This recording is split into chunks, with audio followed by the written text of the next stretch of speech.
మొదలైనప్పటి నుంచి చివరి వరకు ఉన్నటువంటి ప్రతి ఈవెంట్ని కూడా లింక్ చేయాల్సిన అవసరం ఉంది.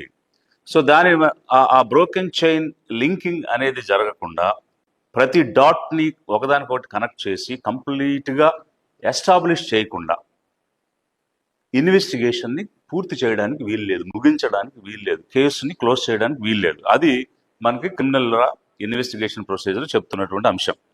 అయితే ఇక్కడ మనకి కొన్ని ఇన్వెస్టిగేషన్ సంబంధించినటువంటి అంశాలు ఉన్నాయి. ఇప్పుడు నేను ఈ క్రిమినల్ లా ప్రొసీజర్స్ ఏమున్నాయి అనేటువంటి దాన్ని నేను ఒకటి రెండు మీకు చెప్తాను. ఇప్పుడు if the law enforcement fails to prove who had evidence at a specific time, the chain is considered broken. అంటే ఎక్కడైనా సరే ఎవిడెన్స్ అనేటువంటిది పక్కాగా చూపించకపోతే ఆ చైన్ ఆఫ్ ఈవెంట్స్ బ్రేక్ అయినవి అనేటువంటిది మనకి లా చెప్తూ ఉంది. ఫండమెంటల్ రూల్స్ ఆఫ్ క్రిమినల్ ఇన్వెస్టిగేషన్లో ఏం చెప్తుందంటే there is a Locard's exchange principle. Every contract leaves a trace. అంటే ఈ ఎంటైర్ యాక్టివిటీలో ఎక్కడెక్కడైతే కాంట్రాక్ట్స్ ఉన్నాయో ప్రతి కాంట్రాక్ట్ ఒక ట్రేస్ ఇస్తుంది. ఎలాగంటే ఒక something it will leave and something it will carry. అది లోకాట్స్ ప్రిన్సిపల్. సో ప్రతి కాంట్రాక్ట్లో కూడా ఏదో ఒక అంశం తెలుస్తుంది, అలాగే ఏదో ఒక అంశం వాళ్ళు క్యారీ చేస్తారు. బట్ అట్లాంటి అంశాలు ఏవి కూడా ఈ ఇన్వెస్టిగేషన్లో వాళ్ళు ప్రస్ఫుటంగా చెప్పడం జరగలేదు. అందువల్ల in criminal law, a broken chain refers to breach in chain of custody of evidence. And the meaning enti? That means evidence has been compromised, its integrity is questionable. So అంటే ఇన్వెస్టిగేషన్ జరిగినటువంటి విధానం ఈరోజు క్వశ్చనబుల్గా తయారైంది అనడానికి మనకి criminal లా ఉన్నటువంటి situation మనకు చెప్తూ ఉంది. అంతేకాదు మనము డిజిటల్ ఎరాలో ఉన్నాము. ఐ ట్రాన్స్పరెంట్ అంటే ఐతో చూడగలిగినటువంటి పరిస్థితిలో ఉన్నాం. గతంలో బుక్ మార్క్స్ చూపించి, చట్టాలు చూపించి, పుస్తకాలు తెరిచి ఆ పర్టికులర్ లైన్ అని బుక్ మార్క్స్ చూపించేటువంటి ఏరా వేరు, ఇప్పుడున్నటువంటి ఏరా వేరు. ఈ ఏరాలో ప్రతిదీ కూడా డిజిటలైజ్ అయ్యి ఐ ట్రాన్స్పరెంట్గా ఉన్నటువంటి పరిస్థితిలో ఎందుకని ప్రతి అంశాన్ని అంటే ఇక్కడ ఎవ్రీ డాట్ హైదరాబాద్లో బయలుదేరారు, పలు చోట్ల హైదరాబాద్ నుంచి చౌటుప్పల్ నుంచి సూర్యాపేట, కోదాడ, ఇలా కీసర, విజయవాడ, పొట్టిపాడు, ఇట్లా అనేక రకాల ప్రాంతాల నుంచి వెళ్ళినప్పుడు ఎంటైర్ చైన్ ఆఫ్ ఈవెంట్స్ని డాట్ టు డాట్ ఎందుకు లింక్ చేయలేదు? Without linking every dot, without linking every chain, investigation is not complete అని లా చెప్తుంది. మరి ఇలాంటి సందర్భంలో బ్రోకెన్ చైన్ లింకింగ్ చేయకుండా కేసు క్లోజ్ చేశామని ఎలా చెప్తున్నారు అనేటువంటిది మొదటి అంశం. అలాగే సైకలాజికల్గా కనుక గమనిస్తే ఇప్పుడు మీరేం చెప్పారు? డ్రంక్ అండ్ డ్రైవ్లో సెల్ఫ్ యాక్సిడెంట్ చేసుకుని చనిపోయారని చెప్తున్నారు. మరి సెల్ఫ్ యాక్సిడెంట్ చేసుకుని చనిపోయినప్పుడు డ్రంక్ అండ్ డ్రైవ్ అన్నప్పుడు సైకలాజికల్ అనాలిసిస్ అనేటువంటిది కూడా మనం చేయాల్సిన అవసరం ఉంది. అసలు ఈ ప్రవీణ్ కుమార్ పగడాల అనేటువంటి వ్యక్తికి డ్రింకింగ్ హ్యాబిట్ ఉందా? ఉంటే ఎలా తాగుతారు? అంటే అప్పుడప్పుడు తాగుతారా? రెగ్యులర్గా తాగుతారా? ఒకవేళ అలా రెగ్యులర్గా తాగే వ్యక్తి అయితే మరి గతంలో ఏ విధంగా ఈ లిక్కర్ కొనుక్కునేవాళ్ళు? రకరకాల బ్రాండ్స్ కొన్నారని మీరు చెప్పారు. ఏ బ్రాండ్స్ కొనేవాడైనా, ఏ బ్రాండ్స్ తాగేవాడైనా, ఆ బ్రాండ్స్ ఎక్కడి నుంచి కొనేవాడు, దానికి పేమెంట్ ఏ విధంగా జరిగేది? ఇప్పుడు చిల్లర కొట్టుల్లోకి వెళ్ళి ఫోన్పేలో చేసినట్టుగా చూపిస్తున్నారు. ఒకవేళ అతను డ్రంకర్డ్ అయితే, రెగ్యులర్గా తాగే వ్యక్తి అయితే, రెగ్యులర్గా తాగే వ్యక్తికి బ్రాండ్ స్పెసిఫిసిటీ కూడా ఉంటుంది కదా. మరి ఏ బ్రాండ్లు తాగేవాడు, ఆ బ్రాండ్స్ ఎక్కడ కొనేవాడు, దానికి పేమెంట్ ఏ విధంగా చేసేవాళ్ళు? ఫోన్పేలో చేసేవాళ్ళ, లేకపోతే బ్యాంక్ అకౌంట్ ద్వారా చేసేవాళ్ళ? మరి బ్యాంక్ స్టేట్మెంట్ ఎందుకు తీయలేదు? తన యొక్క జీవన విధానాన్ని మీరు ఎందుకు పరిగణలోకి తీసుకుని దానిని మీరు చూపించలేదు?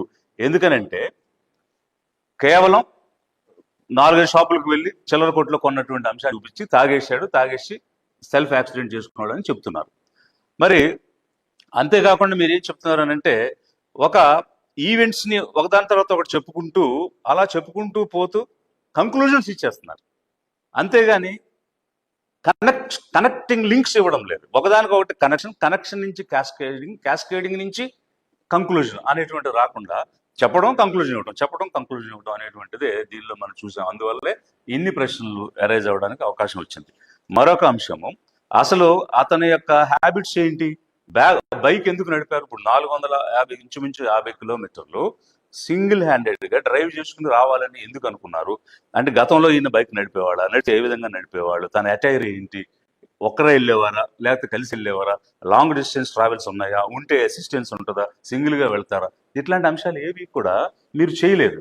ఎందుకనంటే there is a law call res gestae. So it's a Latin form. Res gestae అంటే facts and statements that are closely connected to the event. So ఇప్పుడు మనకి ఇండియన్ ఎవిడెన్స్ యాక్ట్ ఏం చెప్తుందంటే రెస్గెస్టేని తప్పకుండా కన్సిడరేషన్లోకి తీసుకోవాలి. సో దానిలో ఏం చెప్తున్నారు? ఇప్పుడు principles of res gestae is embodied in section 6 of the Indian evidence act 1872. So ఇది తప్పకుండా తీసుకుంటే దీనిలో మనకి ఏమవుతుందంటే trustworthy and admissible issues మనకు వస్తాయి. ఇక్కడ trustworthy and admissible proofs, evidences ఏమి కూడా అక్కడ చెప్పినటువంటి పరిస్థితి లేదు. అసలు తన యొక్క జీవన లైఫ్ స్టైల్ ఏంటనేది చెప్పలేదు. అతను తాగుబోతా, తిరుగుబోతా అట్లాంటి అంశాలు ఏవి కూడా రాలేదు. కానీ ఒక క్యారెక్టర్ అసాసినేషన్ అనేది, తాగి చనిపోయాడు అనేటువంటిది మాత్రం, అంటే పదే తాగాడు, తూలాడు, చనిపోయాడు, తాగాడు, తూలాడు, ఇదే చెప్తున్నారు తప్ప దానికి కొరాబరేటివ్ ఎవిడెన్సెస్ ఏవి కూడా ఎక్కడ కూడా ప్రీవియస్ హిస్టరీని బట్టి, లైఫ్ స్టైల్ని బట్టి రెస్గెస్తే అనేటువంటి దాన్ని మీరు కన్సిడరేషన్లోకి తీసుకోలేదు. Circumstantial evidence of a state of mind, అది మనకి రెస్గెస్టేలో వస్తుంది. ఆ circumstantial evidence of state of mind గురించి ఎక్కడ కూడా మీరు చూపించినటువంటి పరిస్థితి లేదు. అలాగే ఇప్పుడు doctrine of principles of criminal investigation అనేటువంటిది కూడా ఉంది మనకి. నేను ఇప్పుడు అందులో ఉన్నటువంటి ప్రొవిజన్స్ కూడా ఒకటి చెప్తాను. If law enforcement fails to prove who had the evidence at a specific time, the chain is considered broken. So ఎప్పుడైతే ఇది కనెక్టివిటీ మిస్ అయిందో, చైన్ బ్రేక్ అయింది అనేటువంటి పరిస్థితి ఒకటైతే, మనకి రెసిస్పా లాకిటర్ అనేటువంటి ఒక ప్రిన్సిపల్ ఉంది. అంటే ఫ్యాక్ట్స్ స్పీక్స్ ఫర్ దెమ్సెల్వ్స్, అంటే నిజాలు తానుగా తెలుస్తాయి, చెప్తాయి. ఇక్కడ intact nature of the bike and helmet చాలా డౌట్స్ని, క్వశ్చన్స్ని రైజ్ చేస్తుంది. అలాగే ఇప్పుడు డాక్ట్రిన్ ఆఫ్ పేరెంట్స్ ప్యాట్రీ అనేటువంటిది ఒకటి ఉంది. అంటే అదేంటంటే the state acts as a guardian of the people and it is duty of the state to protect the rights the individuals in the state. So అలాంటి పరిస్థితిలో ఎస్పెషల్లీ సస్పిషియస్ డెత్స్ ఉన్నప్పుడు it's state's duty to properly investigate and bring out the facts. So అది doctrine of parens patriae చెప్తుంది. అలాగే doctrine of public interest ఉంది. దీని ప్రకారంగా where there is a suspicious foul of play in deaths, concerned citizens or organisations can approach the court for seeking justice. అంతేకాకుండా doctrine of local stand అనేది ఉంది. దీని ప్రకారం which allows non family members or organisations to seek intervention in the cases of suspicious deaths. అదేవిధంగా unexplained injuries strongly suggest external involvement in death. ఇవన్నీ కూడా మనకి doctrines and principles of criminal ఇన్వెస్టిగేషన్లో ఉన్నటువంటి అంశాలు. అంటే ఇక్కడ అన్ఎక్స్ప్లెయిన్డ్ ఇష్యూస్ ఈ సబ్జెక్ట్లో చాలా కనిపిస్తూ ఉన్నాయి. అవి ఎక్స్టర్నల్ ఇన్వాల్వ్మెంట్ ఉంది ఈ డెత్లో అని చెప్పడానికి మనకి ఇక్కడ కనిపిస్తున్నటువంటి అంశాలు. మరి ఇలాంటి సిచ్యువేషన్లో మీరేం చెప్పారు? యాక్సిడెంట్, అది కూడా సెల్ఫ్ యాక్సిడెంట్, గుద్దలేదంటున్నారు, ఎవరు తోయలేదంటారు. మరి అలాంటప్పుడు సెల్ఫ్ యాక్సిడెంట్ జరిగింది. సెల్ఫ్ యాక్సిడెంట్ జరిగితే మరి ఇంపాక్ట్ స్టడీ ఏమైనా చేశారా? ఆ యాక్సిడెంట్ ఇంపాక్ట్ పారామీటర్స్ని స్టడీ చేసి ఏమైనా దానికి సంబంధించినటువంటి సైంటిఫిక్ ఎవిడెన్స్ మీరు తీసుకొచ్చారా? చాలా సిస్టమేటిక్గా చెప్పాం, హై టెక్నాలజీ వాడు, లేటెస్ట్ టెక్నాలజీ వాడడం, వెరీ గుడ్, వాడాలి. కానీ ఎక్కడ చూపించారు? ఫర్ ఎగ్జాంపుల్ బైక్ ఎలా పడింది? రైట్ సైడ్ పడింది. సో ఇప్పుడు ఇండియాలో డ్రైవింగ్ అనేటువంటిది ఎలా జరుగుతుంది? మనం లెఫ్ట్ సైడ్ వెళ్తాం, మన క్యారేజ్ వేస్ అన్నీ కూడా లెఫ్ట్ సైడ్ ఉంటాయి. సో ఎప్పుడు కూడా ఇండియాలో జరిగినటువంటి బైక్ యాక్సిడెంట్స్ కనుక మీరు పరిశీలన చేస్తే అది లెఫ్ట్ సైడ్ పడుతుంది, రైట్ సైడ్ పడదు. ఎందుకంటే మన వెహికల్స్ అన్నీ కూడా డిజైన్ అయ్యి ఉన్నాయి. అదే అమెరికా, యూరోప్ లాంటి దేశాల్లో వాళ్ళు రైట్ సైడ్ క్యారేజ్ వేలు వెళ్తారు, మనం లెఫ్ట్ సైడ్ క్యారేజ్ వేలు వెళ్తాం. వెయిట్ లెఫ్ట్ సైడ్ ఉంటుంది. మీరు చెప్పినట్టుగా బైక్ గాల్లోకి ఎగిరితే, ఎగిరిన బైక్ అంటే నీరు పల్ల మెరుగు, నిజం దేవుడు ఎరుగు. సో నీరు ఎప్పుడు పల్లానికి వెళ్తుందా? పైకి వెళ్తుందా? సో నీరు పల్లానికి వెళ్ళినట్టుగానే వెయిట్ ఎటు ఉంటే అటువైపు పడుతుంది. మరి లెఫ్ట్ సైడ్ ఉండే బైక్స్కి గాల్లోకి ఎగిరినప్పుడు తన బరువుకి తాను ఆ వైపు పడుతుంది, కానీ రైట్ సైడ్ ఎలా పడుతుంది?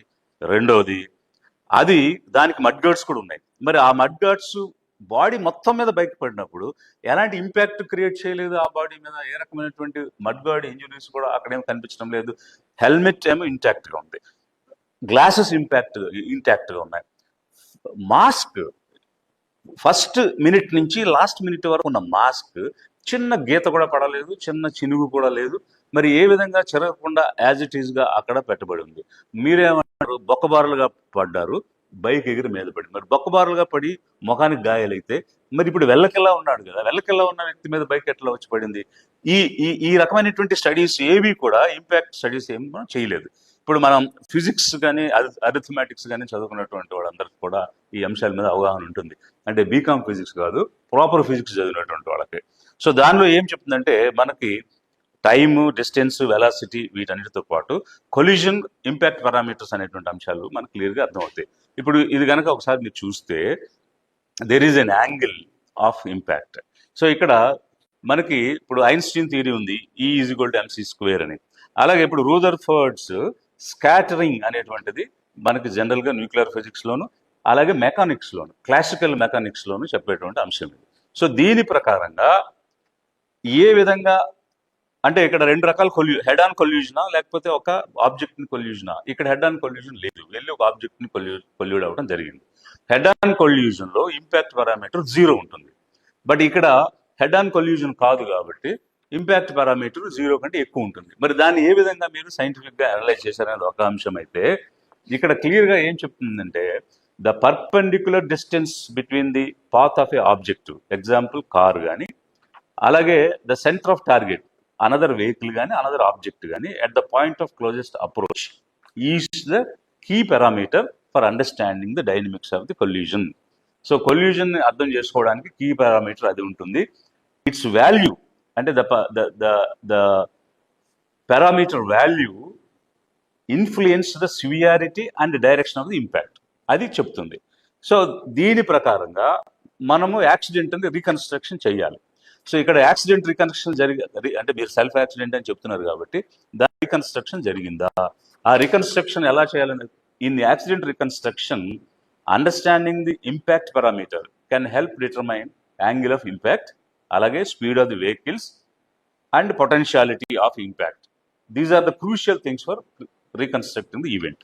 ఇవి రకరకాలైనటువంటి లాస్, సైన్స్ చెప్తున్నటువంటి పరిస్థితిలో మరి ఈ బైక్ బాడీ మీద పూర్తిగా బాడీ మీదే పడింది, అలాగే కాళ్ళ మీద కానీ అక్కడ కానీ పడలేదు.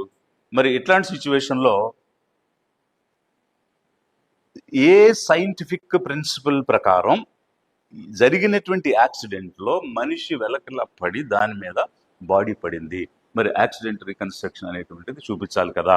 మీరు సెల్ఫ్ యాక్సిడెంట్ అనేటువంటి దాన్ని పదే పదే చెప్తూ వచ్చారు, అది కూడా తాగి వచ్చారని చెప్తున్నారు. ఇక్కడ మొత్తం ఎంటైర్ జర్నీలో ఎక్కడా కూడా ప్రవీణ్ కుమార్ పగడాల గారికి సంబంధించినటువంటి ఫేస్ అయితే చూపించలేదు, పర్సన్ని ఐడెంటిఫై చేయటం అయితే జరగలేదు. అంతేకాకుండా మరి ఎవరు ఈ పర్సన్ అనుకోవాలి? మేబీ ప్రాక్సీ పర్సనా, మేబీ క్లోన్ పర్సనా, మేబీ ఇంపర్సనేటా, లేకపోతే చూపించినటువంటి వీడియోలు ఏమైనా మిమిక్ చేయబడ్డాయా?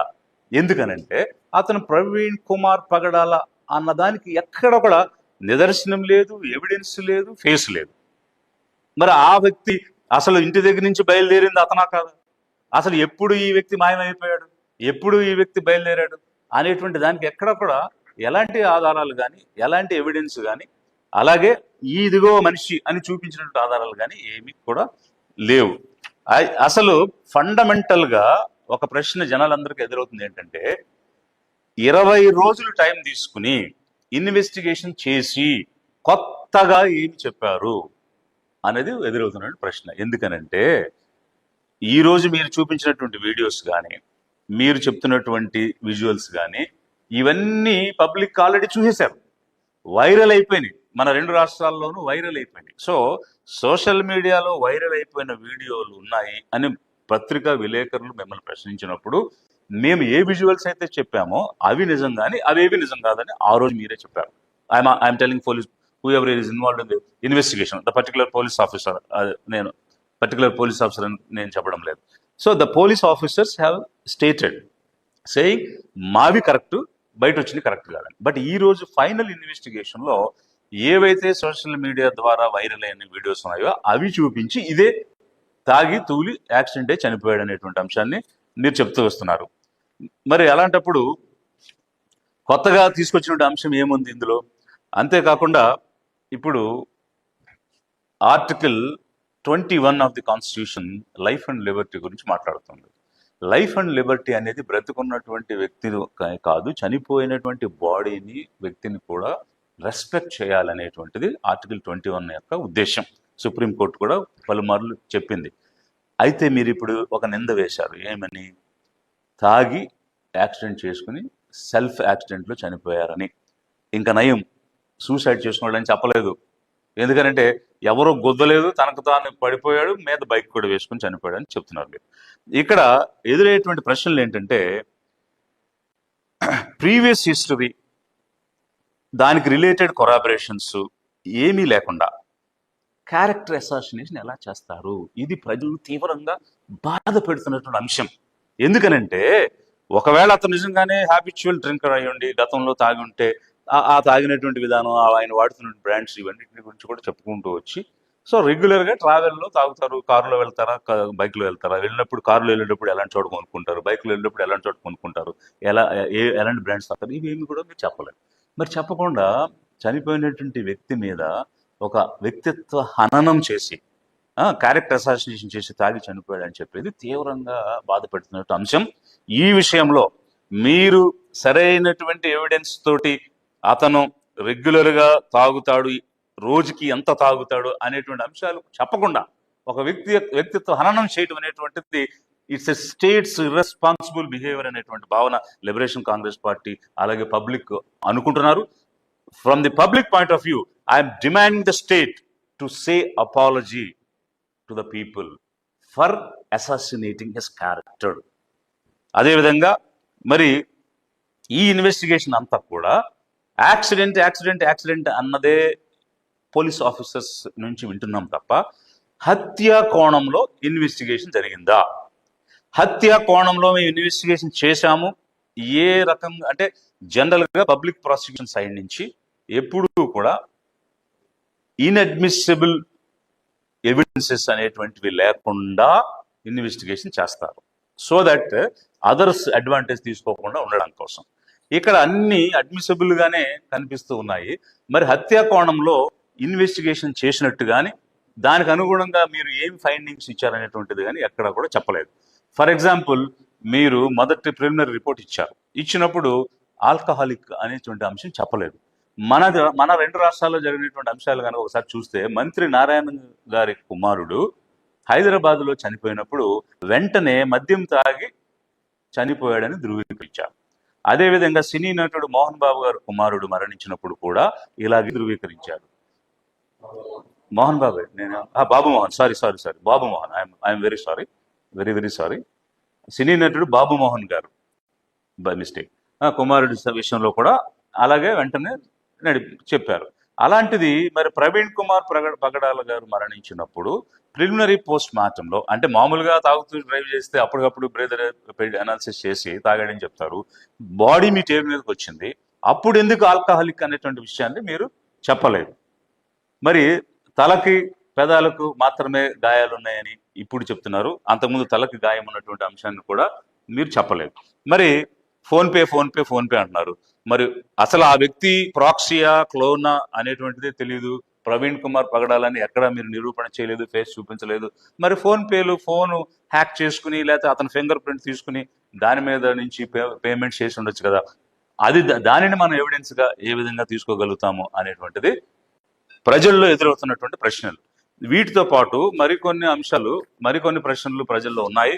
అవి క్లుప్తంగా నేను 1-2 విషయాలు మీ దృష్టికి తీసుకొస్తాను. ఇప్పుడు అసలు కొత్తగా ఏమి కనిపెట్టారు పోలీస్ ఇన్వెస్టిగేషన్లో అనే అంశాన్ని తీసుకున్నప్పుడు సీసీటీవీ ఫుటేజెస్ గురించి వచ్చింది. ఇక్కడ మీరేం చెప్పారు? సీసీటీవీ ఫుటేజెస్ వైరల్గా ఉన్నాయంటే మేమిచ్చినే రైట్, అవి రైట్ కాదు, పరిగణలోకి తీసుకోవద్దు అన్నారు.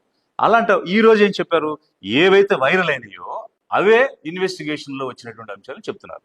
అలా అయితే మరి వైరల్ గా ముందే జనాలకు వచ్చినటువంటి ఈ ఈ ఫుటేజెస్ ఎవరు ఇచ్చారు, వారికి ఎలా వచ్చింది, మీకు రానివి జనానికి ఎట్లా దొరికింది?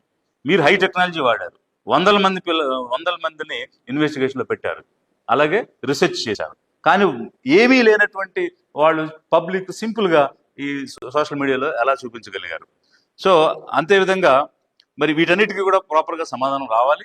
అంతేకాదు మేమేం డిమాండ్ చేస్తున్నామంటే అన్ని రకాల రా ఫుటేజెస్ మాకు కావాలి. మేము గతంలో కూడా చెప్పున్నాము, యాక్సిడెంట్ జరిగిన రోజు రాత్రి నుంచి తెల్లవారి బాడీ లిఫ్ట్ చేసే వరకు 14-15 గంటల ఆ నయార పెట్రోల్ బంక్ లో ఉన్న 3 కెమెరాల యొక్క సీసీటీవీ ఫుటేజ్లు కావాలని మేము గతంలో అడిగి ఉన్నాము. వీటితో పాటు ఇప్పుడు ఏవేవైతే మీరు చెప్పారో వాటికి సంబంధించిన రా ఫుటేజెస్ అన్ని కూడా మాకు కావాలి. పబ్లిక్ చూడాలనుకుంటున్నారు, మా సిబ్బంది వస్తారు, చూపించమని కూడా నేను పోలీస్ ఆఫీసర్స్ ని రిక్వెస్ట్ చేస్తున్నాను. ఇకపోతే కీసర్ టోల్ గేట్ అనేటువంటి అంశానికి వస్తే ఇది చాలా మరి ఏం చెప్పాలో నాకైతే అర్థం కావట్లేదు. ఎందుకంటే మీరు చూపించినటువంటి ఫుటేజ్ గురించే నేను గతంలో ఏం మాట్లాడానంటే చాలా స్టడీగా ఫర్మ్ గా ఆయన డ్రైవ్ చేసుకుంటూ వెళ్ళిపోతున్నారు అని మీరు చూపించారు. నేను దానికి ఒక బయట వచ్చిన వీడియోని చూపించాను, దానిలో స్పీడ్ గా వచ్చి సెల్ఫ్ యాక్సిడెంట్ చేసుకుని పడిపోయినటువంటి అంశం చూపించారు మీరు. మరి ఏది నిజం? మొదట మీరు విడుదల చేసింది నిజమా, తర్వాత తను యాక్సిడెంట్ చేసుకుంది నిజమా? ఏది నిజం? రెండిట్లో ఏదో ఒకటి నిజమైతే మరి రెండో తప్పే కదా. రెండో తప్పు అంటే మీరు ఇచ్చిన వీడియోలన్నీ తప్ప ఒప్ప ఎలా ఎలా చెప్పగలం? ఇప్పుడు ఒక వీడియో తప్పు అయినప్పుడు అన్ని తప్పు కావచ్చు, ఒక వీడియో నిజం అయితే అన్ని నిజం కావచ్చు. సో ఇలాంటి అనుమానాలు మీరు క్రియేట్ చేయడం ఏంటి? ఇన్వెస్టిగేషన్ తర్వాత స్పష్టత కదా ఇవ్వాలి, క్లారిటీ కదా ఇవ్వాలి. ఇంకా అనుమానాలు క్రియేట్ చేసి బ్రోకెన్ చైన్ లింక్ కంప్లీట్ చేయకుండానే కేసు క్లోజ్ చేసేస్తామని ప్రకటించడం ఏమిటి? అదేవిధంగా ఇప్పుడు కేసర టోల్ గేట్ వద్ద అతివేగంగా వచ్చిన తర్వాత యాక్సిడెంట్ జరిగితే మీరేం చెప్పారు? పారామెడికల్ స్టాఫ్ వెళ్ళారు, ఫస్ట్ ఎయిడ్ ఇద్దామని ప్రయత్నం చేశారని చెప్తున్నారు. మరి అక్కడ అంబులెన్స్ కూడా వచ్చిందని చెప్తున్నారు మీరు. ఆరెంజ్ కలర్లు ఉన్నటువంటి వాళ్ళు వెళ్ళారు. మరి ఏది నిజం అనేటువంటిది ఒకటైతే అక్కడ మీరు చూపించిన రెండింటికి మీరేం చెప్పారంటే మరి స్టాఫ్ వెళ్ళారు కదా, ఫస్ట్ ఎయిడ్ జరిగిందా, ఏం జరిగింది, దానికి ఎంత టైం అయిందని మన పత్రిక విలేకరులు అడిగారు. అడిగినప్పుడు కనీసం 10 నిమిషాల సమయం పట్టింది అక్కడ అతను మళ్ళీ తిరిగి లేచి బయలుదేరటానికి. కానీ మీరు చూపించిన 2 విజువల్స్ ఎలా ఉన్నాయంటే కేవలం 3 నిమిషాల వ్యవధిలోనే మళ్ళీ ఆ టోల్ గేట్ దాటి వెళ్ళిపోయినట్టు ఉన్నాయి.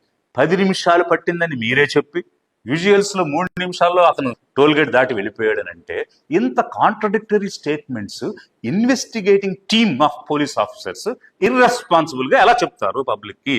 ఇదేమైనా చిన్న విషయమా? ఒకవైపు 4 కోట్ల మంది అక్కడ, 5 కోట్ల మంది ఇక్కడ, 9 కోట్ల మంది ప్రజలకు సంబంధించిన అంశం ఇక్కడ నడుస్తున్నప్పుడు ఒక బాధ్యతాయుతంగా ప్రతి అంశాన్ని ఇన్వెస్టిగేట్ చేసిందని చెప్పాలి కదా, అది లేదు. అదేవిధంగా మరొక అంశానికి వస్తే విజయవాడ, ఇప్పుడు మీరు హైదరాబాద్ లో ఇంటి దగ్గర బయలుదేరాడు, ఈ సిగ్నల్ దాటారు, ఆ సిగ్నల్ దాటారు, నాగోల్ దగ్గరకు వచ్చాడు, కొనుక్కున్నాడు అని స్టేజ్ బై స్టేజ్ చూపించాడు. మరి విజయవాడ స్కూ బ్రిడ్జి తర్వాత విజయవాడ మహానగరం సిటీలో ప్రతి సిగ్నల్ దగ్గర సీసీటీవీలు పెద్ద పెద్దగా ఉన్నటువంటి పరిస్థితిలో బెన్ సర్కిల్ దగ్గర సీసీటీవీ ఫుటేజ్ ఏమైంది, నిర్మలా కాన్వెంట్ దగ్గర ఏమైంది, రమేష్ హాస్పిటల్ దగ్గర ఏమైంది, తర్వాత గవర్నమెంట్ జనరల్ హాస్పిటల్ దగ్గర ఏమైంది, ఆ తర్వాత రామర్పాడు దగ్గర ఏమైంది, ఇన్ని సీసీటీవీలన్నీ కూడా మిస్ అయిపోయి ఓన్లీ పోలీస్ ఆఫీసర్ సుబ్బారావు గారి దగ్గరికి వెళ్ళిపోయి సేద తీర్చుకుని వారు ఇచ్చినటువంటి సేవలు పొంది 2 నుంచి 3 గంటల పాటు అక్కడ ఉండి వచ్చేసారని మీరు చెప్తున్నారు. మరి సదరు సుబ్బారావు గారు ఏం చెప్తున్నారు? ఆయన తాగి లేరు, మద్యం సేవించలేదు అని చెప్తున్నారు. మరి సేమ్ పోలీస్ ఆఫీసర్ మీరేమో మద్యం తాగి సెల్ఫ్ యాక్సిడెంట్ చేసుకుని చనిపోయాడని మీరంటే, వారు మద్యం తాగి లేరు అంటే అప్పటికే నాగోల్లో ఒకసారి కొన్నారు, కోదాడలో ఒకసారి కొన్నారు, మళ్ళీ తర్వాత ఏలూరులో కొంటారు. ఇన్నిసార్లు కొని తాగిన వ్యక్తి ఒక పోలీస్ ఆఫీసర్ ఇంటరాక్ట్ అయినప్పుడు తాగి లేడని చెప్తూ దానికి క్లియర్ ఎవిడెన్సెస్ ఉన్నాయి. మరి ఏ పోలీస్ ఆఫీసర్ చెప్పింది నిజమని తెలుగు రాష్ట్రాల ప్రజలు అనుకోవాలి? అది తాగి లేడనేది నిజమా, తాగి ఉన్నాడనేది నిజమా? ఒక తాగి ఉండుంటే మరి the so called sub inspector Subbarao గారు వారిని ఎందుకు నివారించలేదు? డ్రంక్ అండ్ డ్రైవ్ కింద ఎందుకు వారు కస్టడీలోకి తీసుకోలేదు? అందుకు సంబంధించిన చర్యలు తీసుకోలేదు? ఇవన్నీ కూడా ఎదురవుతున్నటువంటి ప్రశ్నలు. మరి ఇదంతా ఒకవైపు అయితే ఏలూరులో మద్యం ఎన్ని గంటలకు కొన్నారు? 10 గంటల 10 నిమిషాలకు కొన్నారు. మన రాష్ట్ర నియమాల ప్రకారం 10 గంటలకి షాపులు క్లోజ్ చేయాలి. 10 గంటల తర్వాత ఈయన ఎలా వెళ్ళాడు, వాళ్ళు ఎలా అమ్మారు, ఇదొక అంశం అయితే 10 గంటల 17 నిమిషాలకి మీ ప్రకారంగా బయలుదేరి ఎర్నగూడెం వీరవల్లి టోల్ ప్లాజాని వారు 11 గంటల 4 నిమిషాలకి మీ ప్రకారంగా క్రాస్ చేశారు. అంటే ఎంత? 47 నిమిషాలు. డిస్టెన్స్ ఎంత? 54 కిలోమీటర్లు. అంటే 54 కిలోమీటర్లు లైట్ లేని బైక్లతో 47 నిమిషాల్లో క్రాస్ చేశారని మీరు చెప్తున్నారు. గూగుల్ మ్యాప్ ఏం చెప్తుందంటే బైక్ మీద అంత డిస్టెన్స్ 60 నిమిషాలకి మినిమంగా పడుతుందని గూగుల్ చెప్తుంది. పైగా అక్కడేమో మద్యం కొన్నాడు. కొన్నదాన్ని ఒకవేళ అతను పచ్చి తాగుబోతు అయి ఉంటే గటగట తాగడానికైనా 5 నిమిషాలు పడుతుంది. మరి 5 నిమిషాలు తాగడానికి బయలుదేరడానికి సమయం తీసుకుంటే 42 నిమిషాల్లోనే వారు క్రాస్ చేశారు. అంటే 60 నిమిషాలు ట్రావెల్ చేయాల్సినటువంటి నార్మల్గా డ్రైవ్ చేసేవాడు తాగి లైట్ లేనటువంటి వ్యక్తి 42 నిమిషాల్లో వెళ్ళిపోయారని మీరు చెప్తున్నారు. ఎర్నగూడెం వీరవల్లి టోల్ ప్లాజా నుంచి మళ్ళీ కొవ్వూరు టోల్ ప్లాజాకి వెళ్ళడానికి 11:31 అయిందన్నారు. అంటే అక్కడ 27 నిమిషాలు. డిస్టెన్స్ ఎంత? 47 కిలోమీటర్లు. గూగుల్ ఏం చెప్తుంది? 48 మినిట్స్ పడుతుందని చెప్తుంది. మరి 48 నిమిషాలు బైక్ ట్రావెల్ చేసే డిస్టెన్స్ని 27 నిమిషాల్లో ట్రావెల్ చేశారని మీరు చెప్తున్నారు. మరి ఈ రకమైనటువంటి అంటే ఇక్కడ 12 గంటల 42 నిమిషాలు ఓవరాల్గా జర్నీని బైక్ మీద వారు ట్రావెల్ చేయడం జరిగింది. అంటే ఒక వ్యక్తి 12 గంటల 42 నిమిషాలు ప్రయాణం సొంతంగా బైక్ మీద చేసి ఎక్కడ భోజనం చేయడా, టిఫిన్ కూడా చేయడా, మంచినీళ్ళు కూడా తాగడా, కనీసం న్యాచురల్ కాల్స్ కూడా వెళ్ళడా, వాష్రూమ్స్ కూడా వాడుకోడా, అవే చెప్పలేదే. ఎక్కడ తిన్నాడు కానీ, ఎక్కడ కనీసం టాయిలెట్కి వెళ్ళాడని కానీ ఈ విషయాలు ఏవి కూడా చెప్పలా. మరి కనీసం ఇప్పుడు మందు కొనుక్కున్న వ్యక్తి సాధారణంగా తాగినోడికి ఏముంటుంది? క్రైవింగ్ ఉంటుంది. ఇంకా తినాలి అంటే ఒక ప్రెగ్నెంట్ విమెన్ సిచ్యువేషన్ ఎలా ఉంటుందో ఒక డ్రంక్ చేసిన అంటే మెడికల్ ఆఫీసర్ ఇచ్చినటువంటి ఇన్ఫర్మేషన్. సో దీని ప్రకారం క్రైవింగ్ ఉంటుంది. మామూలుగా 100 గ్రామ్స్ తినేవాడు 150 గ్రామ్స్ తింటాడు అనేది జనరల్గా ఉండేట్టు ఒపీనియన్. అలాంటిదే మరి తాగిన తర్వాత అంత క్రేవింగ్ ఉంటే తిండి ఎక్కడ తినలేదే, తిన్నట్టు మీరు ఎక్కడ ఒక విజువల్ కూడా చూపించలేదే, ఎక్కడ కొనుక్కున్నట్టు కూడా మీరు చూపించలేదే, ఎందుకని? సో ఇట్లా అనేక రకమైనటువంటి ప్రశ్నలతో పాటు మీరు ఇచ్చినటువంటి ఇన్ఫర్మేషన్ ఏంటంటే హెడ్ ఇంజురీ ఉందని ఇప్పుడు చెప్పారు. మొదట చెప్పరా? మేము చెప్పాం. మేము మొదట అడిగిన ప్రశ్నల్లో అక్కడ లైవ్ విట్నెస్ ఒక వ్యక్తి చెప్పాడు. ఏమనంటే బాడీ ఎత్తేటప్పుడు హెల్మెట్ తీస్తే ముద్దగా పడిపోయింది రక్తం అని చెప్పాడు. సో అప్పటికే తెలుసు. పోస్ట్ మార్టం చేశారు. పోస్ట్ మార్టం చేసినప్పుడు యాక్చువల్గా అక్కడ ఉన్నటువంటి డాక్టర్స్ మీద ఉన్న అభియోగాలు ఉన్నాయి. Some Sunitha, some Krishnaraju, some Kannadi, వీళ్ళందరూ కూడా ఆఫీసర్స్ ఉన్నారు. అయితే ముందు రోజు అంటే నిన్నగాక మొన్న రోజు మీ డిఎస్పీ వీళ్ళందరూ కూడా హాస్పిటల్కి వెళ్ళి సూపరింటెండెంట్ రూమ్లో కూర్చుని అప్పుడు రిపోర్ట్ రాయించి అప్పుడు నెక్స్ట్ డే వచ్చి చెప్పారనేటువంటి ఇన్ఫర్మేషన్ కూడా బయట సర్క్యులేట్ అవుతూ ఉంది. కృష్ణరాజు అనేటువంటి వ్యక్తి మీద పోలీస్ కేసులు ఉన్నాయి కాబట్టి ఒత్తిడి చేసి ఈ విధంగా రాయించారా అనే ప్రశ్నలు కూడా చాలా మంది రాజమండ్రి నుంచి ఫోన్ చేసి చెప్పడం జరిగింది. సో ఇవన్నీ పక్కకు పెడితే మీరు ఈ హెడ్ ఇంజురీ గురించి మొదట ప్రిలిమినరీ రిపోర్ట్లో ఎందుకు చెప్పలేదు, ఇప్పుడు కొత్తగా ఎందుకు చెప్తున్నారు? అది కూడా పబ్లిక్ బయటకు తీసుకొచ్చినప్పుడు మేము ప్రశ్నించినప్పుడు. అదేవిధంగా మళ్ళీ ఇంకా ఏం చెప్పారు మీరు? ఆల్కహాల్ గురించి ఆ రోజు చెప్పలేదు, ఈ రోజు కొత్తగా చెప్తున్నారు. మరి కాలు కాలింది అని ఆ రోజు చెప్పారు, ప్యాంటు కాలలేదు. మరి కాలు కాలిన దాన్ని మీరే చెప్పారు పాథాలజీకి పంపించాము అని. మరి పాథాలజీ రిపోర్ట్ కాలిన దాని మీద ఏమొచ్చింది అనేటువంటి అంశం కూడా మీరు చెప్పలేదు. రాపుడు గాయాలు ఉన్నాయని చెప్పారు. మరి బట్టలు ఎక్కడా చినగలేదు. ఎక్కడైనా అంటే వెరీ రీసెంట్గా గేట్ కాలేజ్ దగ్గర ఒక సిఐడి ఎస్ఐ కూడా యాక్సిడెంట్కి గురయ్యాడు. అతన్ని కూడా అదే రాజమండ్రి హాస్పిటల్కి తీసుకొచ్చినప్పుడు అక్కడ ఉన్నటువంటి కొలీగ్ పోలీస్ ఆఫీసర్స్ కూడా చూస్తే అక్కడ చిరిగిపోయినటువంటి షర్ట్లు, రాపిడి గాయాలు, చెదిరిపోయిన జుట్టు, అంటుకున్నటువంటి బురద, కారుతున్నటువంటి రక్తం, అక్కడ యాక్సిడెంట్ అయిన సీన్ పక్కగా కనిపిస్తుంది. బట్ ఇవేవి కూడా ఈ ప్రవీణ్ కుమార్ పగడాల గారి అంశంలో కనిపించలేదు అనేటువంటిది ఆ హాస్పిటల్లో ఉన్నటువంటి సిబ్బంది రకరకాలుగా చెప్పినటువంటి అంశాలు. సో ఇవన్నీ కూడా ప్రజల్లో ఉన్నటువంటి అనుమానాలు.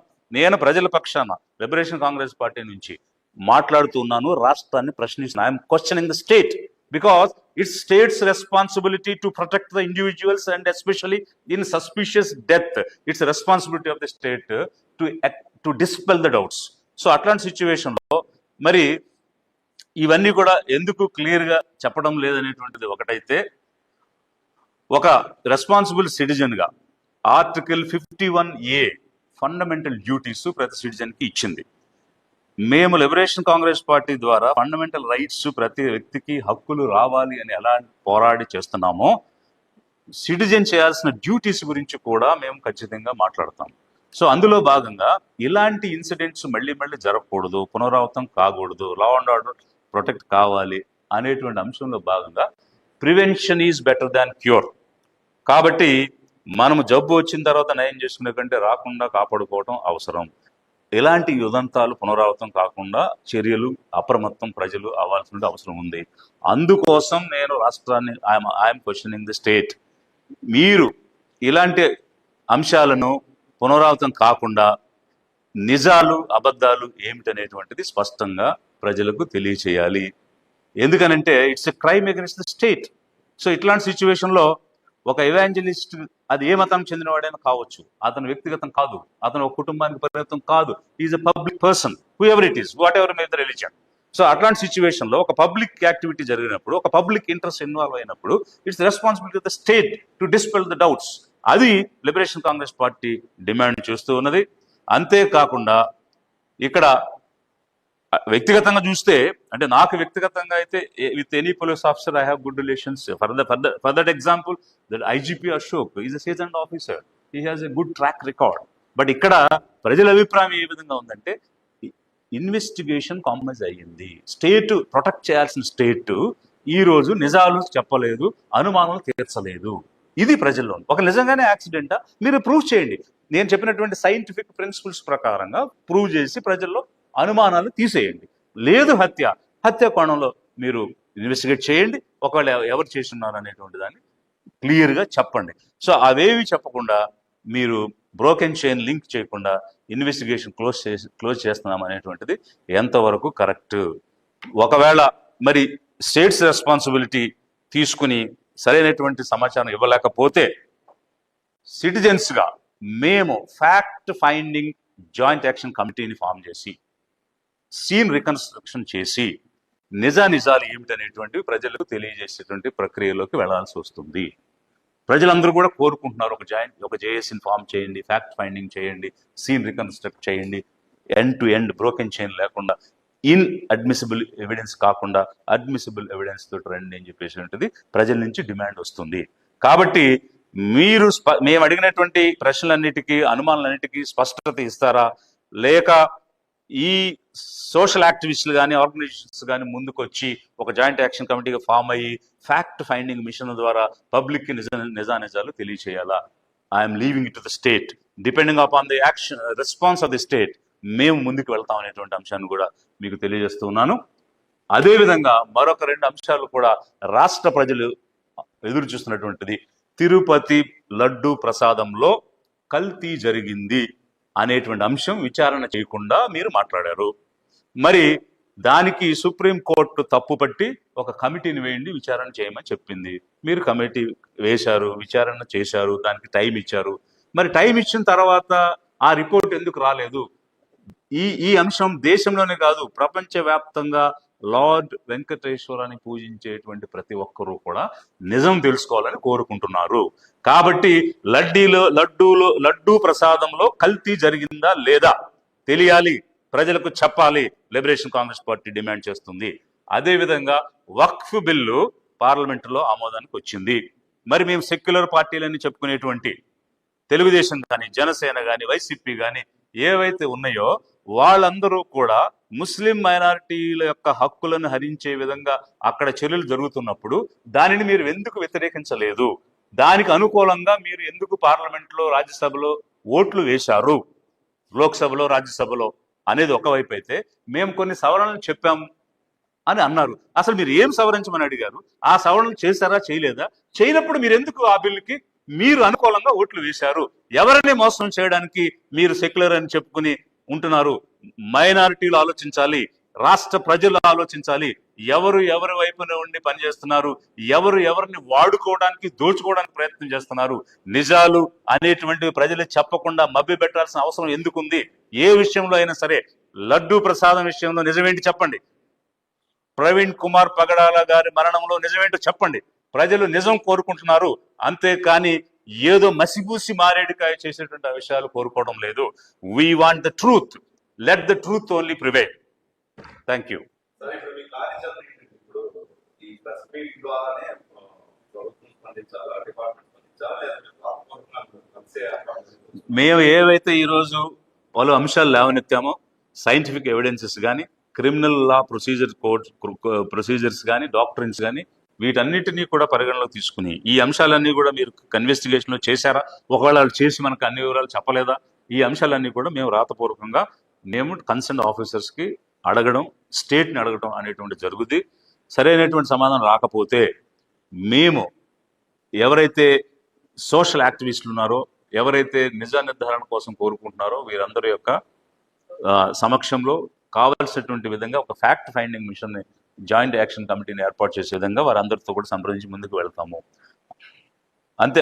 అంతేకాకుండా లిబరేషన్ కాంగ్రెస్ పార్టీ కూడా ఎక్కడ ఎప్పుడు ఏ తప్పు జరిగినా దానిని ప్రజలకు నిజాలు తీసుకెళ్లేటువంటి అంశంలో ముందుకు వస్తుంది.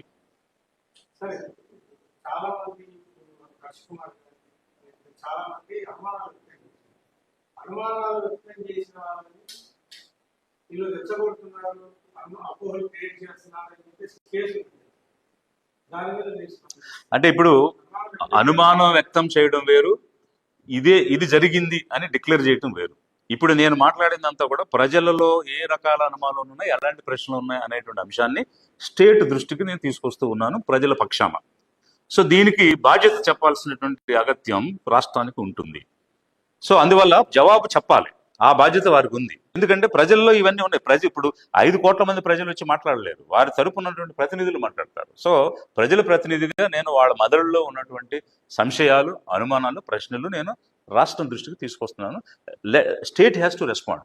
దీనిలో నోటీస్ ఇచ్చేటువంటి పరిస్థితి ఏమి ఉండదు. ఎందుకంటే I have not decided anything, I have not declared anything. I'm asking the state to respond and bring out the truth.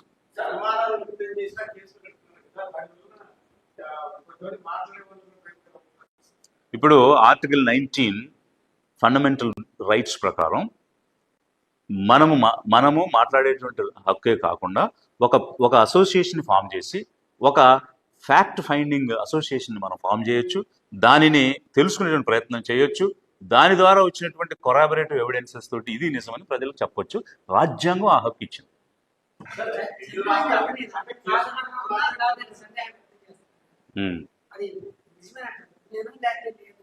ఇప్పుడు ఎంటైర్ సీక్వెన్స్ ఆఫ్ ఈవెంట్స్ లో వారు చూపించిన విజువల్స్ లో హీఈస్ మిస్టర్ ప్రవీణ్ కుమార్ పగడాల అని ఎక్కడ కూడా వారు విత్ ఎవిడెన్స్ ప్రూవ్ చేయలేదు. He himself has not proved. Bike బయలుదేరింది, మనిషి బయలుదేరాడు.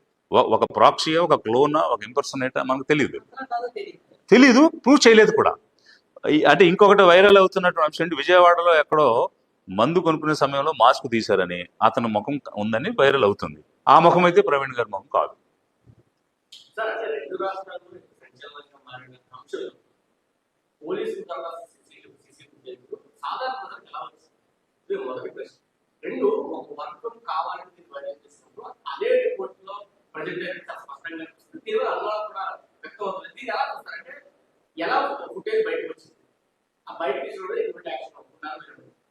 యా, ఇది యాక్చువల్గా మేము కూడా అడిగి ఉండాల్సింది ఏమంటే, అసలు ఈ రోజు మీరు అఫీషియల్ అని చెప్తున్నటువంటి అధికారికంగా ధృవీకరించినటువంటి విజువల్స్ ముందుగానే పర్టికులర్ మీడియాస్లో, పర్టికులర్ ఛానల్స్లోకి ఎలా వచ్చాయి?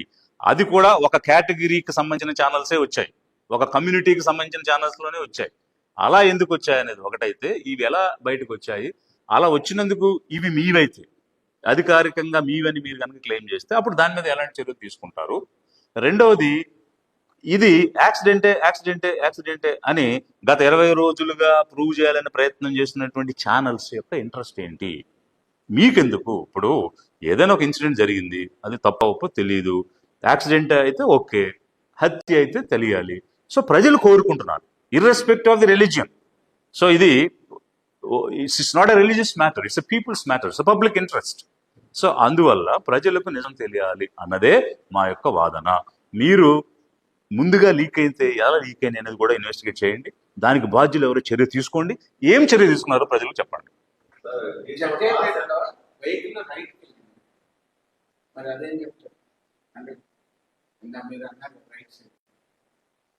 అంటే మనం ఇండియాలో క్యారేజ్ వే లెఫ్ట్ సైడ్ ఉంటుంది. అంటే ఆపోజిట్ సైడ్ వెళ్ళాడు. అది మీరే చెప్పండి. అదే ఆ విజువల్ ఇచ్చింది వాళ్ళు, నేను కాదు కదా. ఇప్పుడు ఆ, అంత పెద్ద బుల్లెట్ బైక్ ఎగిరి పడదు. మనుషులు ఎక్కడమే కష్టం. ఎగిరి మీద వచ్చింది ఎట్లా పడుతుంది?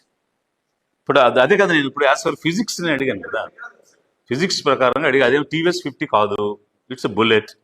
సో ఇప్పుడు బుల్లెట్ వెయిట్ వేరు, మనిషి వెయిట్ వేరు. ఎవరి వెయిట్ ఎక్కువ ఉంటుంది? వెయిట్ ఎక్కువ ఉన్నది కదా ముందు పడుతుంది, వెయిట్ తక్కువ ఉన్న వాళ్ళు కాదు ముందు పడరు. నేను మరొక ముఖ్యమైన విషయం నేను చెప్పాల్సింది ఏంటంటే, ఇప్పుడు యాక్సిడెంట్ జరిగిన దగ్గర బుల్లెట్ మీద వారు ట్రావెల్ చేస్తున్నారు. బుల్లెట్ గతిలో ఉంది, అంటే వెలాసిటీలో ఉంది. మనిషి స్థిరంగా కూర్చున్నాడు. సో స్థిరంగా కూర్చున్న వ్యక్తి వెలాసిటీతో వెళ్తున్నటువంటి బైక్ ఒక్కసారిగా హిట్ అయినప్పుడు ఎలాంటి వెలాసిటీ లేని వ్యక్తి వెళ్ళి పడేటువంటి ఇంపాక్ట్, వెలాసిటీతో వెళ్ళి ఆబ్జెక్ట్ పడేటువంటి ఇంపాక్ట్ ఒకేలా ఎలా ఉంటాయి? నేను ఇంతకుముందు అడగాల్సిన అంశం మీరు రిమైండ్ చేసి మంచి పని చేశారు. సో గతిలో ఉన్న ఆబ్జెక్టు, స్థిరంగా ఉన్న ఆబ్జెక్టు ఒక్కసారిగా హిట్ అయినప్పుడు ఒకేసారి ఎట్లా ఒకే చోట ఎలా పడతాయి? ఫిజిక్స్ ద్వారా ప్రూవ్ చేయండి, మీరు సైంటిఫిక్ గా ప్రూవ్ చేయండి. Because vehicle is in velocity, but man is sitting only. He's travelling along with the vehicle. He has no self velocity, అతనికి లేదు. లేనప్పుడు వెలాసిటీ ఉన్న ఆబ్జెక్ట్ పడినట్టుగానే సెల్ఫ్ వెలాసిటీ లేని ఆబ్జెక్ట్ కూడా ఎలా పడుతుంది? హెడ్ ఆన్ కొల్యూషన్ జరిగినప్పుడు ఒక రెండు రైళ్లు 2 కార్లు గుద్దుకున్నప్పుడు ఉండే విధానం వేరు, ఇది వేరు. మా మిత్రుడు ఏంటంటే, ఈ ఫుటేజెస్ ముందు మీడియా వాళ్ళకి అలా దీనికి ముందు చేస్తూ మహాసేన నాయకుడు కొన్ని ఛానల్స్ తో ప్రస్తావిస్తూ ఏబిఎం లో వార్త వచ్చిందంటే ఇది ఖచ్చితంగా కరెక్ట్ అని నిర్ధారించవచ్చు. ఎందుకంటే ఇలాంటి కొన్ని సెన్సిటివ్ మ్యాటర్స్ ని ఏబిఎం ఛానల్ లాంటి మేము పోలీసు వాళ్ళు ఇస్తా ఉంటారు. సో సెన్సిటివ్ మ్యాటర్స్ కాబట్టి ఇష్యూ అవ్వకుండా ముందే ఛానల్ వచ్చిందంటే ఇక్కడ ఏబిఎం వచ్చిందంటే నిజమని చెప్పి ముందు డిసైడ్ చేసి మాట్లాడేశారు. దీని గురించి మీరు ఏమంటారు? పోలీస్ ఆఫీసర్స్ కి అలాగే స్టేట్ కి మేము డిమాండ్ చేసేది ఏంటంటే, వైరల్ గా మారిన వీడియోస్ మాకు సంబంధం లేదని డిస్క్లైమ్ చేసుకున్న డిపార్ట్మెంటే ఈరోజు అవే అఫీషియల్ ఆథరైజ్డ్ వీడియోస్ అని ఇన్వెస్టిగేషన్ ద్వారా ప్రూవ్ చేశామని చెప్తున్నారు. That means what? Either you might have leak the videos or investigation చేయకుండా ఆ వీడియోలు తీసుకుని ఇదే ఇన్వెస్టిగేషన్ అని చెప్పుండాలి. ఈ రెండింటిలో ఏది నిజం? ఆల్రెడీ సర్క్యులేషన్ ఉన్న వీడియోలు తీసుకుని ఇదే ఇన్వెస్టిగేషన్ అని చెప్పింది నిజమా, లేకపోతే మీ దగ్గర ఉన్న వీడియోస్ లీక్ అయ్యి వాళ్ళు లీక్ చేయడం నిజమా?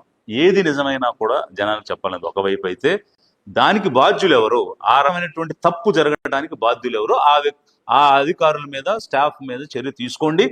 తీసుకున్న చర్య ఏమిటో కూడా ప్రజలకు చెప్పండి. నాకు అనేక మంది ఫోన్ల ద్వారా వ్యక్తిగతంగా కలిసి మాట్లాడారు, irrespective of the caste, religion, creed. So ఇక్కడ ఏంటంటే ఇది ఒక పబ్లిక్ సబ్జెక్ట్. నేను ఫీల్డ్ కూడా తిరుగుతున్న గ్రామాలకు కూడా వెళ్ళాను. వెళ్ళినటువంటి సందర్భంలో రకరకాలుగా చాలా మంది నా దృష్టికి తీసుకొచ్చారు. అందుకోసమే దీన్ని నిశ్చితంగా పరిశీలించడం చాలా లేటుగా నేను స్టార్ట్ చేశాను. అసలు మీ ఆలోచన ఫ్యూచర్ లో ఒక కమ్యూనిటీగా వర్క్ చేస్తారా, డిఫరెంట్ కమ్యూనిటీ చేస్తారా? అసలు మీ ఎజెండా ఈరోజు సబ్జెక్ట్ వచ్చింది కాబట్టి ఇప్పుడు ఇప్పుడాకే పొలిటికల్ పార్టీ ఫస్ట్ మీరే మాట్లాడుతున్నారు సబ్జెక్ట్. ఇప్పుడు మాది లిబరేషన్ కాంగ్రెస్ పార్టీ. మాకు ఒక సిద్ధాంతం ఉంది.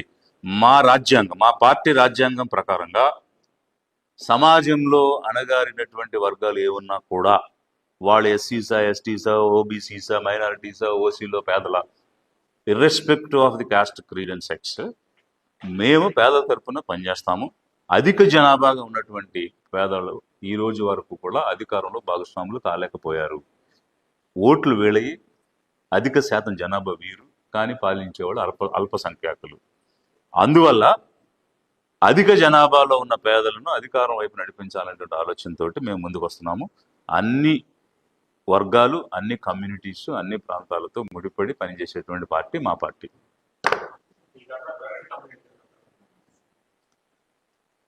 రెస్పాన్స్ అది చెప్పాం కదా మేము. ఇప్పుడు సుప్రీంకోర్టు ఇచ్చినటువంటి గైడ్ లైన్స్ ని కూడా మేము మాట్లాడటం జరిగింది. ఏమనంటే, ఎక్కడైనా కూడా తేడా వస్తే you can seek the justice అనేటువంటి అంశాన్ని నేను మీకు చదివి వినిపించాను. నేను మళ్ళీ ఒకసారి దాని గురించి చెప్తాను. పబ్లిక్ ఇంట్రెస్ట్ అంటే doctrine of locus standi which allows non family members to seek intervention in the case of suspicious deaths and approach the court for justice. So ఈ రకంగా జస్టిస్ కోసం కోర్టును అప్రోచ్ కావచ్చు, నాన్ ఫ్యామిలీ మెంబర్స్ కూడా వెళ్ళొచ్చు అని supreme court చెప్పింది. అందువల్ల ఈ రోజు అనేక రకమైనటువంటి వ్యక్తులు, ఆర్గనైజేషన్స్ దీని మీద పనిచేస్తున్నాయి. సో అన్యాయం జరిగిన దగ్గర మేము న్యాయం కోసం పోరాటం చేస్తాము, అది ఎవరైనా సరే, ఏ విషయమైనా సరే.